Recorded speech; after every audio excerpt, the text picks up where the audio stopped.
Let's be real, most of us have spent decades working, or we have kids and raised them. We've gone to activities and events to make sure that they were in the best situation to succeed.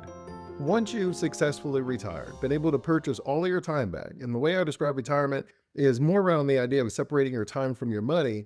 It has less to do with the particular age that you need to reach to be able to do that. What we end up finding is I have the money, I'm not sure what to do with all my time.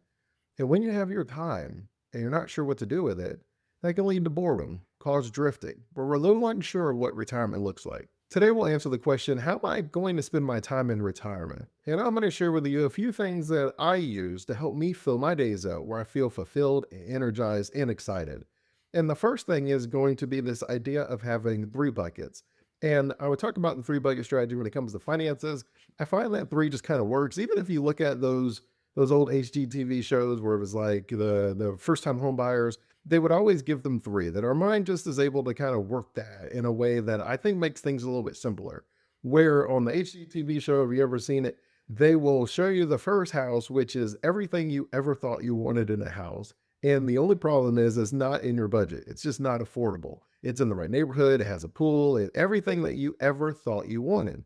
And then the second home is normally going to be the one that's super below your budget. It's very affordable where you have all this extra money, but the house has all sorts of problems and is not in the neighborhood that you wanted. So you have to figure out, can I solve these problems with the excess money I have? So what we did is we gave ourselves two parameters where we have everything we wanted. It's just simply not that affordable, or we have nothing that we wanted or very little that we wanted, but we have all the extra money. And then we start having to figure out, where am I going to trade money with the things that I desire in life? And then the third one is normally going to be something that's not everything you wanted, but then it's not necessarily saving all the money. And we have this new expectation, this new parameter. So when you talk about the idea of what I want to do with my time, I normally have three buckets. The first one is going to be your contribution bucket. This could be things that I spend when I mentor people. It could be where I volunteer and I help and I'm able to feel spiritually filled. I might volunteer at a school. I might take people's dogs on a walk. I might give my time at a local community center. And I could even technically do part-time consulting when we're talking about our contribution bucket. The idea is that I want to stay sharp and I want a reason to wake up each day. So whatever that ends up being when we leave work, if you're working for fulfillment and satisfaction, or you're working because it put food on the table for your kids, you were contributing to society, the whole world, and you were sharpening your sword. When I retire, I want to make sure I have a portion of my retirement still focused on achieving that. I want to volunteer. I want to help. I want to stay sharp.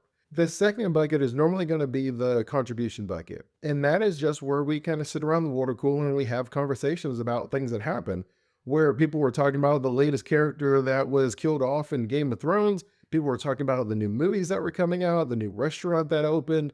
What are we going to do to stay connected inside of our network? Because once we leave the workforce, we still want to have that engagement.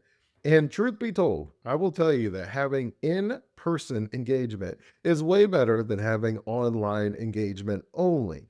And the reason is because I have found, and I have found other people who have said basically the same thing, people are a little bit nastier online, that they're willing to say things online on a computer screen that they would never say to a person face to face. And I have seen that, and I'm sure you've seen that as well. And so I do encourage you to have a portion of your connection either with friends, family. You could be in a book club. You could be really in any social club or community where we meet and we talk. That could be from a religious standpoint. That could be a part of the first one where it's the contribution, where we want to make sure that we're just having conversations with people because that keeps us engaged. I remember when I was teaching sixth grade and I had one student in my science class and he was like, "Mr. Griggs, you have to watch Demon Slayer." And I was like, okay, I'll watch it, because he knew I watched anime, but I wasn't staying as up to date. We'll put it that way.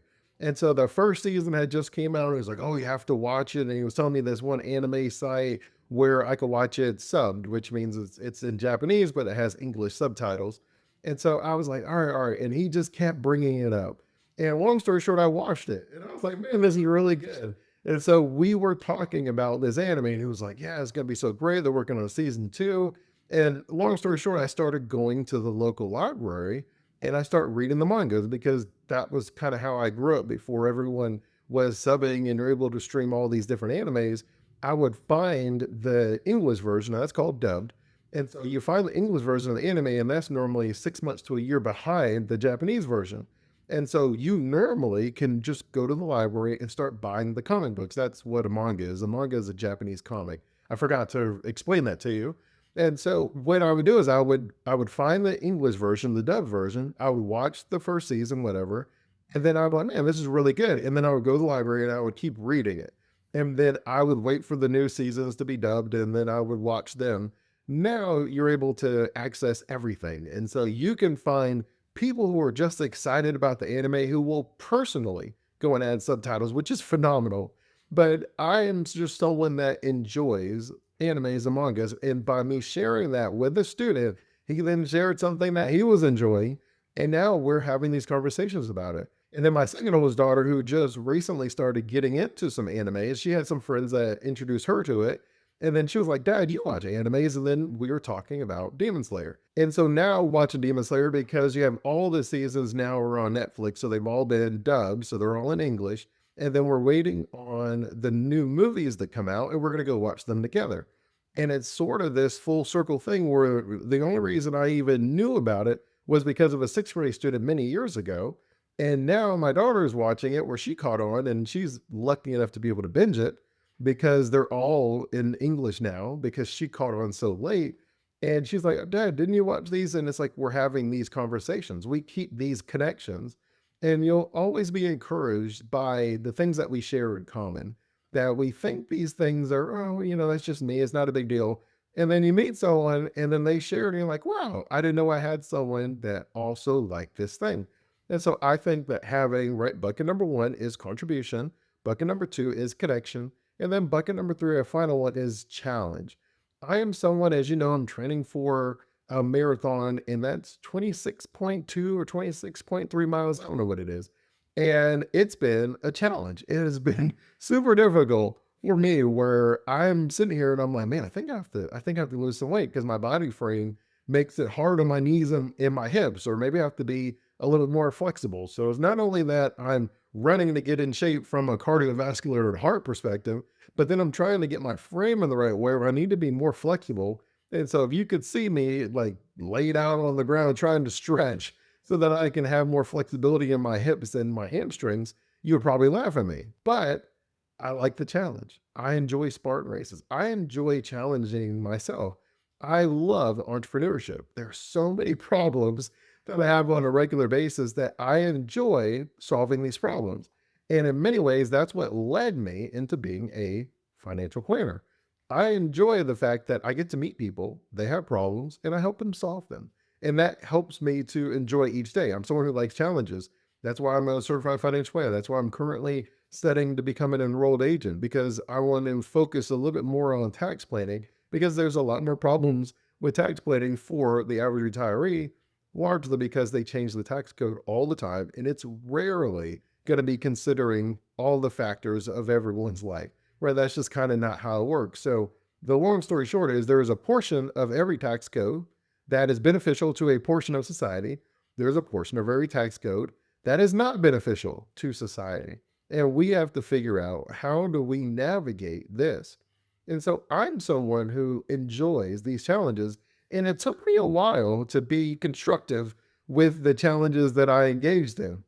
Where when I was younger, the idea of speeding to get somewhere quicker was the challenge, where it's like, oh, it'll take you 30 minutes to get there. I was like, I can get there in 25.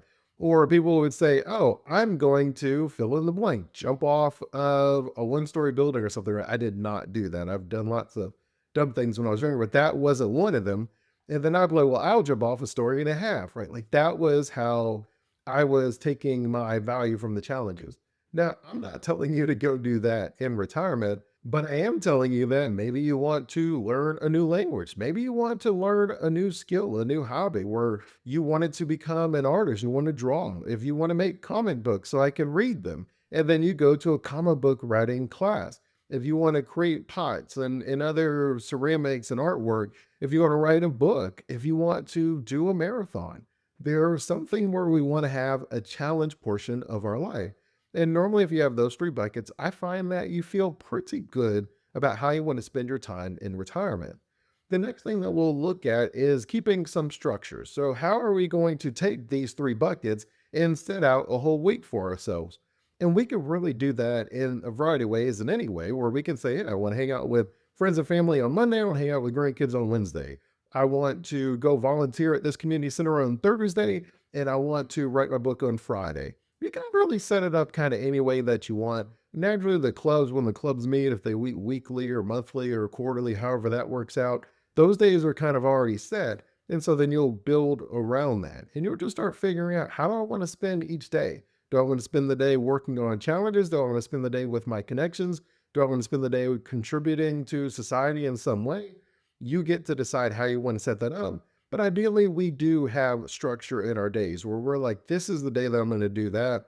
And then maybe you can go to a new restaurant every single Monday if that was something that you wanted to do, just trying new food. Maybe you wanted to learn a language. Maybe you can start putting a club together where you meet those people and we meet on the same day every week so that we can practice learning our new language. However that looks, we do want to add a little bit of structure to our day. It's enough to say, well, I have the three buckets and have the idea of what I want to do with my time. It's even better to then go another level down and say, yeah, I think I'd like to do that on this day. Now, as always, I'm big on telling people to be very forgiving with yourself. And the reason I say that is because once you make the schedule, you have all of a sudden this standard to judge yourself against. I do the same thing all the time. And you'll sit there and you'll say, I'm not meeting the standard that I had set. Am I failing? Is it a good day now? And you're like, I don't know. And sometimes our expectations should change, where we're like, maybe that was a little bit more than I should expect to achieve in a day. Or maybe you end up saying that day actually always ends up being the day that I volunteer because the one friend that volunteers that day. So I'm going to change my schedule around. That's no longer going to be my learn a new language day. That's going to be my volunteer day. I'm saying that you just want to be very forgiving and flexible as you allow life to happen. That we're setting up a plan so that we can fall back to the plan, but we're not using that plan to beat ourselves over the head with a mallet. And I always just kind of like to mention that because that is the reason I think a lot of people don't set New Year's resolutions, partially because it's very frustrating to be 6 weeks into it and then you've already given up on the new resolution. And I'm someone who thinks, well, we could be a little bit more forgiving. We didn't give up because we missed a week. Maybe we get back on the horse. We didn't give up because we missed the month. We gave up because we gave up. Missing something doesn't mean you gave up. Giving up means you gave up. Third on our list is not to forget to move around. The numbers show from vitamin D just being outside for 15 minutes every day, from being able to walk, where I've seen where you get 10,000 steps in a day. And I'm not telling you to go out and get 10,000 steps, but what I am saying is going on a walk outside is good. Having a part of your time where you're outside is good. Where you can walk to a certain event, then that would be great. If you just walk the dog, then wonderful. But we do need to move, whether that is yoga or stretching, because my wife's gonna be so mad at me. But right, so whether it's gonna be yoga or some other group that we're going to meet with, ideally we want to be able to walk a little bit. And if we have people that we meet for the purpose of exercising, that's even better. That could be a dance group, that could be swimming, that could be bike, that could be walking or running, anything like that. We do need to move. We don't want to allow ourselves to slip into the habit of just kind of sitting around all the time. First of all, it's just bad on our muscles, it's bad on our joints. And the idea of moving helps us to stay engaged and strengthened where we're able to enjoy ourselves. I'm definitely someone who subscribes to the idea of out walking your diet. And so sometimes I can and sometimes I can't, but if you're able to get 10, 15,000 steps, right? I know that sounds like a lot. I know it's a lot.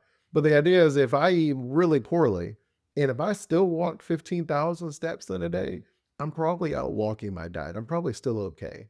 And the idea is if I eat pretty well, lots of fruits and vegetables and things like that, and I walk 5,000 steps a day, I'm still doing pretty well. So anywhere around there is pretty good. I think the numbers show on average, if you want to walk like 5,000 steps or 10,000 steps, that's probably like an hour.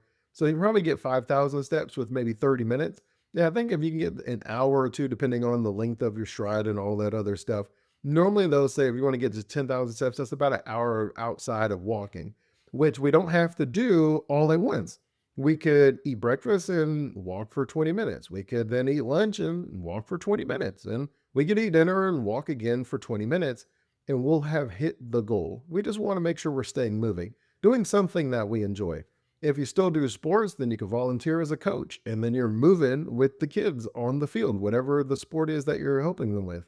We just want to make sure that we're staying engaged and active and moving so that way our body stays strong and we can enjoy our retirement and not have to worry as much about those healthcare problems that tend to happen a little bit later in retirement as we stop moving around. The fourth thing I normally talk about is the idea of planning for seasons of life, that we all go through different seasons, just like I talked about economic seasons, where it's the idea that there's four of them. You have economic growth, you have a peak, you have economic decline, and you have a trough.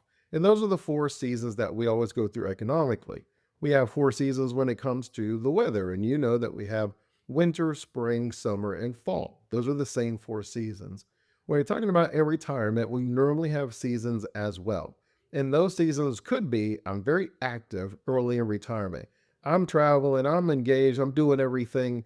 But then a little bit later in retirement, sometimes we're just tired of being around people. We're tired of being stuck in the airport. We're tired of sleeping in a bed that's not our own. Whatever it is, we just ready for a little bit of change. And that's okay. Allow yourself to shift with the seasons. If you want to be more active early in retirement and you find yourself being a little bit more chill and local later in retirement, that's totally fine. The way I look at most things is from a wisdom perspective, there are cycles, there are patterns that we can recognize. And I'm recognizing that in my current season, I'm not getting invited to very many weddings anymore. I'm not getting invited to many baby showers anymore. That was a season of my life, and that season is now a different season. It's more common for me to be invited to someone's graduation, someone's kid's graduation. That's more common for the current season that I'm in my life. And then I know there'll be a time where most of the people I know are going to be retiring. And there's a time where most of the people are having babies. And there's a time where most of the time we meet is going to be funerals. We have to recognize that there are seasons in life, and then we prepare for it mentally and emotionally. We don't want to allow ourselves to be surprised as the seasons shift. We want to be able to enjoy the season we're in, recognizing that it's going to be for a time, doing our best to enjoy that time because it is only for a time, and then knowing that it's going to move into a different season. And that's okay. That is a normal part of life, that we enjoy every season as much as we possibly can. And if we're in the season where we're being invited to more funerals than weddings, then it maybe is a time for us to really think about reconnecting with some of those people where we don't want to say, man, I was really thinking about calling them. I was really thinking about seeing how they were doing. That we planned on doing this thing and traveling to that place. And I guess we got lost in time. I guess it fell between the cracks. That we want to be able to say, oh, this is the season I'm in. What would I do to make this the most optimal season yet? And that's normally how I think about spending my time. I don't fight the season. I don't wish it was 2 winters in a row. I don't wish it was 3 summers in a row. I don't wish it was spring all year round. I recognize that the seasons are the seasons, and I do what I can to prepare to enjoy that season as best as I possibly can. And the fifth way I normally manage my time is to guard against drift. Man, that's the idea that we just wake up, we get in habits, and then those habits become our life. And the next thing we know, it's been 1 year, 5 years, 10 years. And what we said we would do tomorrow, it's like tomorrow never comes. And I remember it, I was smiling because I was thinking of that poster, and I probably could find it online. And the sign on the door said free beer tomorrow. And it was funny, right? It took you a second, and then you'll sit there and be like, well, what happens when I come back tomorrow? Well, the sign is still there, and it again says free beer tomorrow. And a lot of the time, whether we're procrastinating or however we're processing our engagement interactions with life, if we're always saying tomorrow, there's always a tomorrow. And that at some point, what we have to do is we have to make a shift. And so that's sort of just how we talk to ourselves. So for me personally, when I have slipped and I've drifted, where it's been 3 days since I went jogging, or it's been a certain amount of time and I haven't made a video or posted content or something like that, I will then normally reset myself by saying something like, what I do today determines my tomorrow. And what I'm normally trying to get myself to recognize is every time I say tomorrow, I'm basically giving up on today. Or like, oh, I didn't wake up on time. I'll fix that tomorrow. But then when tomorrow comes, I'm like, oh, I did it again. I'll fix that tomorrow. That when I catch myself doing that, and normally I try not to go more than a week with bad habits because I don't want to make it a habit. The habits go either way. Just whatever you do consistently becomes your habit. And so normally after about a week, I'll say, what I do today determines my tomorrow.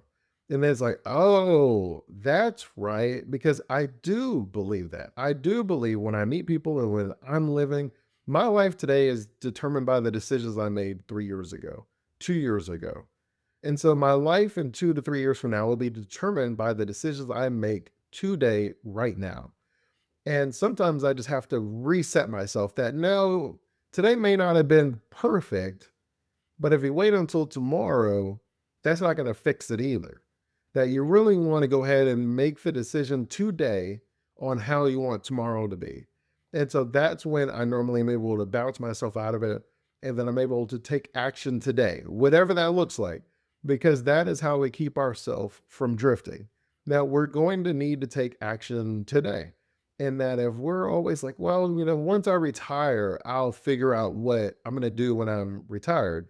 Or we'll say, well, tomorrow I'll go to that community center. Or next week I will do what Dre asked and I'll call that friend, that family member, whatever that is. But then it becomes another week and another week because there's never really an ideal time to do anything. I think we've all lived long enough that we've recognized that when we're really saying, oh, when things get better, a lot of the times we're putting the cart before the horse, that I have to take certain action for things to get better. And I normally would joke with people, right? Is the idea that, well, I'll start going to the gym once I lose 10 pounds, right? Because I want my body to look a certain way before I go to the gym. I've said that, right? I'm not judging. I'm literally telling on myself. And then you're like, well, if you don't go to the gym, your body's not going to get better, Dre. And it's like, what? I don't want to go until it gets better. I don't know, Dre. That's a really tough spot. I think you got to get moving. And it's like, well, I will jog more once I am able to get more flexible or whatever it is that I want to say. The reality is you just got to move. You just got to take the steps and then you make the adjustments. I was jogging and my lower back was hurting. And so I was like, what's going on? And then I started stretching a little bit more. And I said, I think that's helping a little bit. And then I was like, well, I think I got to strengthen my cores. And I started doing more core exercises. But if I said I got to do all that so that I can then go running, well, that's not quite how that works. You'll never really be ready. You just have to be forgiving of yourself as you take the steps along the way. And in many ways, retirement is just like that. And the reality is, retirement isn't just about the money, it's about how you want to spend your time. And if that is something that you would like help with, I actually put together a Design Your Dream Retirement Life workbook. And it goes through how you would set up the goals and determine how you spend your time and then set up your whole retirement so you can really enjoy it. And it's for free, and I'll put a link in the show notes. And then you'll also be able to have an invite to the membership. I'm putting together this nice community for us. It's going to be called the Happily Retire Community. Long story short, it's not done, but I've started the progress. And I'm going to start placing a lot of the information in there for you, all these different workbooks and templates and different things. And it's free to access and you'll be able to get invited. Don't judge it because it's not done, but I'm taking the action, I'm taking the steps and I'm launching it. While it's not perfect, I'm going to follow my own advice and say it's never going to be perfect. Well, people getting in there, give me the feedback, breaking things, and then allow me to fix it. But it is free. And so you can sign up and then I'm going to put a whole retirement roadmap in there that I've been working on. And I'm pretty excited about that. And as always, I'm Dre Griggs, founder of Obsidian Wisdom, where I help you have more wisdom and less worry when you're making those decisions to have your ideal retirement lifestyle. Until next time, stay safe and enjoy life.